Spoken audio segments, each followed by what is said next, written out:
Oh my God.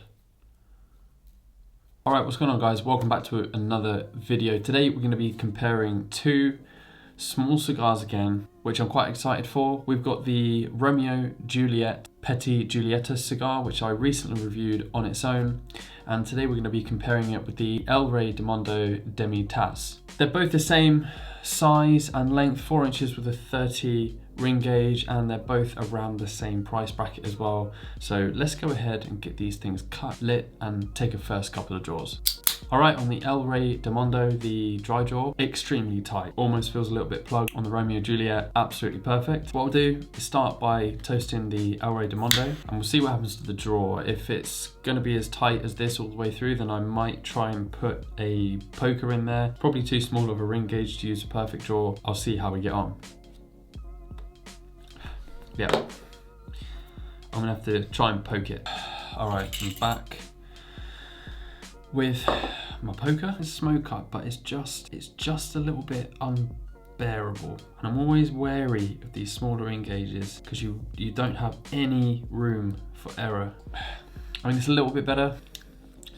At the moment, it's giving me a nice nutty flavor. There's a slight sweetness there as well. I can kind of forgive it for being this tight of a draw with those flavors. Really enjoying those at these early stages. Without further ado, let's light up the Romeo Juliet. Let's give it a first couple of draws. I'm really enjoying smoking cigars at the moment side by side. I know it's probably not the best thing to do in terms of like trying to pick out all of their flavors, but it's like having a load of whiskies lined up in front of you and just kind of sipping each one. Being able to go backwards and forwards from cigar to cigar like this, it really makes the flavors of each one stand out even more. It's really quite fascinating, and I'm having a great time with it. It's one thing that I didn't mention on my last comparison video where I did smoke cigars side by side, and I was a bit silly because I said at the start of the video that was kind of the whole point in the video, and I failed to mention it. So as I just said, it's a really fun thing to do. I don't think I would want to do this with anything bigger because, I mean, that's going to get seriously expensive. And doing it with these smaller cafe style cigars is cheap, it's convenient because you're not going to be here for hours on end, and it's great fun. So the Rey del Mundo cigar, it has this really creamy coffee nutty flavour. And then you go over to the Romeo and Juliet. There's this cedar sweetness. There's almost like a little bit of honey or toffee. On the finish, it goes a little bit earthy and then very, very slightly peppery. Right at the very end, fades out nicely.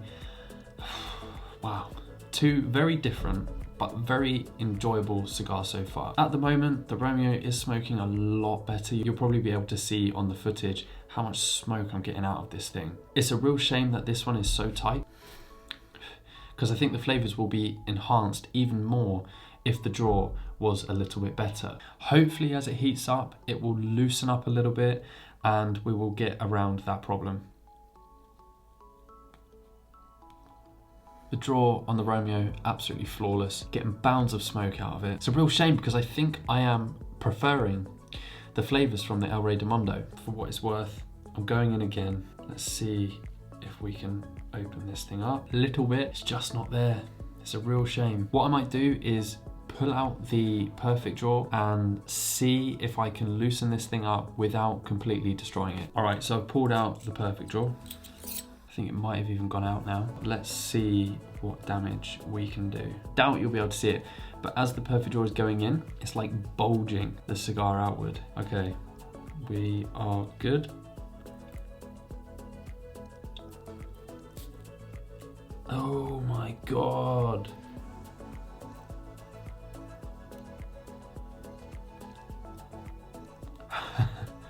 Hold on. Let me light this thing. So much better. Look at that.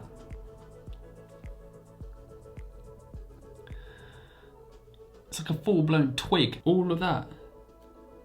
All bunched up in a big old knot. Well, thankfully, Well, and the rest of what's on there, loads of crap just came out. Anyway, even after that, it's still relatively tight. But let's just try and crack on and see what we can get from these cigars before I finish them. What a nightmare this has been. Also, one point to make. I've been smoking these down at about the same rate, and the Rey del Mundo is smoking a lot quicker. That smoke output, very enjoyable smoke. Ever so slightly bitter this time round. There is a little bit of bitterness picking up within this stick. Interesting, I don't remember getting any bitterness from the last one that I reviewed. If you haven't seen that video, I'll put the link above my head somewhere. I always point to the wrong side, so it will be there. Go and check it out. I can't exactly remember what I said about this cigar previously, so it'll be interesting to look back. Let's have another little go with the Rey del Mundo. Okay, comparing them side by side, forgetting about the jaw issues with the Rey del Mundo, I am preferring the flavors from this cigar all day long. It's right up my alley. As you guys may or may not know, I love pairing my cigars with coffee, and this will be the ultimate cigar for that. A nice 20-minute cigar, depending on your smoking style, and around 8 quid, 9 quid. Do I think that's a little bit too expensive? Maybe. I have seen other reviews from people saying that their Rey del Mundo was also very tight, sometimes plugged. They don't have the best reviews. The flavors here for me are working really well. All right, so I had to step away for a couple of minutes from these cigars to go and make myself a delicious coffee. As I just mentioned, these cigars will go great with a coffee. And speaking of coffee, we've recently had some double wall stainless steel coffee cups made with 4 different logos. One of them is right here for you guys to see. Really nicely designed cups. They do come with lids. I haven't got a lid here because I'm stationary. I'm not going to knock it over, but really excited about these. I'll put more information about these cups in the description box below if you might be interested. Anyway, let's get back to these cigars. I am still noticing that the Rey del Mundo is smoking slightly quicker. As you can see, this is the Rey del Mundo, just very slightly. And that could be because I'm focusing more on this versus this, but I feel like I'm about even. Still preferring the flavors from the Rey del Mundo. Other than that, both cigars are performing very well. Minus the tight draw, they've stayed lit, consistent burns, nice and straight, so no complaints there. All right, so I'm at this awkward stage now where I'm just coming down to the bands, and I don't feel like there's anything else to say when it comes down to this experience. They are what they are. They're not gonna blow your brains out with quality and flavor and everything else. In this instant, the Rey del Mundo is my personal favorite, just in terms of the flavors. It's a real shame about the draw issues that I've had throughout, but after I used the perfect draw, it did help. It is still tight, but overall, I just enjoyed the flavors more from the Rey del Mundo. Anyway, I'll leave it there for now. If you enjoyed this video, please don't forget to comment, like, and subscribe, and I'll see you in the next one. Cheers.